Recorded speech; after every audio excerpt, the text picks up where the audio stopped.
Untuk soal pertama, ini korelasi punya.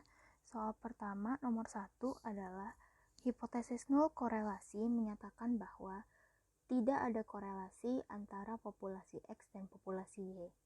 Nomor 2, titik-titik-titik digunakan ketika kedua skor yang dihasilkan dikotomi, yaitu korelasi P. Nomor 3, range dari korelasi berkisar dari berapa sampai berapa.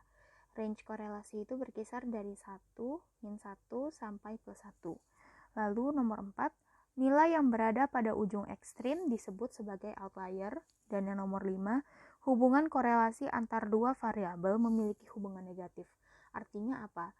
Artinya adalah kalau variabel X meningkat, maka variabel Y akan turun. Begitupun sebaliknya. Pokoknya intinya arah variabel itu akan berlawanan.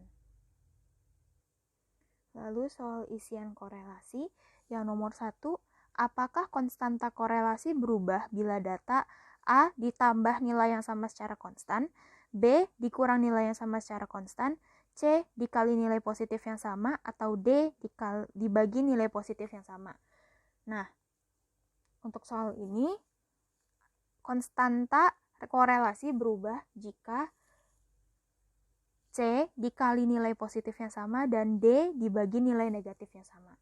Lalu yang nomor 2, nomor ini sebenarnya agak membingungkan karena nomor ini ada di section korelasi Pearson dan pertanyaannya juga hasil korelasi, tapi lambangnya itu T. Untuk di sini saya tetap memakai bagan statistiknya Pearson, jadi critical value-nya tetap DF di minus 2, 18, jadi critical value-nya 0,444. Soalnya adalah Ani memiliki nilai T dan jumlah sampelnya 20. Apakah hasil korelasinya signifikan?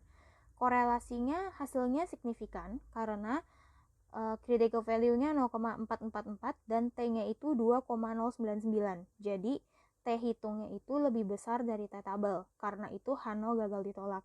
Jadi hasilnya signifikan. Untuk yang ini soalnya itu adalah Ani ingin mengetahui apakah time management terkait dengan IPK mahasiswa universitas. Nah, untuk soal ini, step pertama, kita hipotesis nolnya itu H0 dibanding T sama dengan 0, dan hipotesis alternatifnya HA dibagi P tidak sama dengan 0. Lalu step kedua, alfanya itu 0,05 tuh tailed, nilai sampelnya 6, N-nya 6, berarti DF-nya 4, dan critical value-nya 0,811. Ini adalah hasil perhitungannya. Hasil perhitungannya seperti ini. Pokoknya intinya R-nya itu dapatnya 0,022. Critical value-nya itu 0,811. Jadi step 4, H0-nya ditolak karena R hitung lebih kecil dari R tabel. Dan dari step 5 kita bisa lihat dari uji hipotesis korelasi Pearson ada hubungan yang signifikan antar variabel R sama dengan 0,022, N sama dengan 6, P lebih kecil dari 0,05 karena ada hubungan yang signifikan. Lanjut ke soal chi-square. Nomor 1, ini benar atau salah? Nomor 1, nilai chi-square bisa negatif. Itu salah, karena nilainya itu di kuadrat, jadi nggak bisa negatif. Yang kedua, nilai observed frequencies bisa berupa desimal. Menurut saya salah, karena di PPT ada ditulis observed frequency itu adalah jumlah individual yang diobserved. Dan individual biasanya nggak bisa koma. Yang ketiga, chi-square digunakan saat data bersifat kategorikal. Ini betul.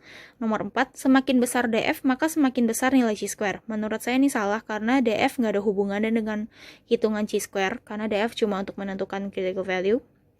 Lalu nomor 5, chi-square test goodness of fit digunakan untuk mengevaluasi hubungan distribusi dua variabel. Ini salah. Untuk mengevaluasi hubungan itu adalah chi-square for independence. Lalu yang keenam, nilai DF untuk chi-square dengan 3 kolom adalah 2. Ini betul untuk goodness of fit. Karena memang rumus DF itu jumlah kolom minus 1. Tapi kalau untuk yang independence, tidak pasti karena masih ada rumus yang row kurang 1. Lalu soal nomor 2, di mana jumlah sampelnya ada 100 dan ada 4 pilihan. Nah, menurut saya untuk nomor 2 ini Esai nomor 1 ini memakai chi-square goodness of fit karena hanya ada satu kategori. Step pertama, menentukan hipotesisnya. Hipotesis nulnya itu tidak ada preferensi terhadap bintang iklan, dan hipotesis alternatifnya ada preferensi terhadap bintang iklan. Lalu step 2-nya menentukan DF, rumusnya jumlah kolom di minus 1, jadi 4 minus 1 sama dengan 3, dan critical value-nya 7,81. Untuk step 3, kita dapat persentasenya itu 25%, karena 100% dibagi 4 kan, jadi 25%, dan jumlah sampelnya 100, jadi kita bisa dapat FE-nya itu P dikali N sama dengan 1/4 dikali 100 sama dengan 25. Ini adalah hitungannya, jadi dari observed frequency expected, pokoknya didapat X kuadratnya itu sama dengan 9,36. Nah, dari itu kita bisa tahu H0-nya ditolak karena X kuadrat hitungnya yang 9,36 itu lebih besar dari si critical value, yaitu 7,81. Karena itu dapat disimpulkan kalau hasil dari pengujian chi-square menunjukkan kalau ada preferensi yang signifikan terhadap bintang iklan.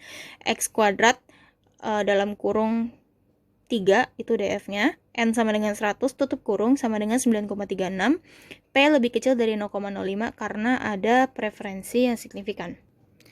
Kemudian untuk soal esai nomor 2, ini menurut saya pakai chi-square yang independence karena kategorinya itu ada 2 dikali 4 atau 4 dikali 2, jadi nggak satu kategori. Yang paling atas itu rumusnya, nah jumlah sampelnya itu 400. Step 1 adalah menentukan hipotesis. H0 dibanding X kuadrat sama dengan 0. Sementara alternatifnya HA dibagi X kuadrat tidak sama dengan 0. Lalu step 2-nya, rumus DF-nya itu jumlah row minus 1 dikali jumlah kolom minus 1. Jadi jumlah row-nya itu ada 4. Sementara jumlah kolomnya itu jumlah row-nya ada 2, sementara jumlah kolomnya ada 4, jadi hasilnya itu 2 di minus 1 dikali 4 di minus 1 sama dengan 3. Critical value-nya 7,81. Ini hitungannya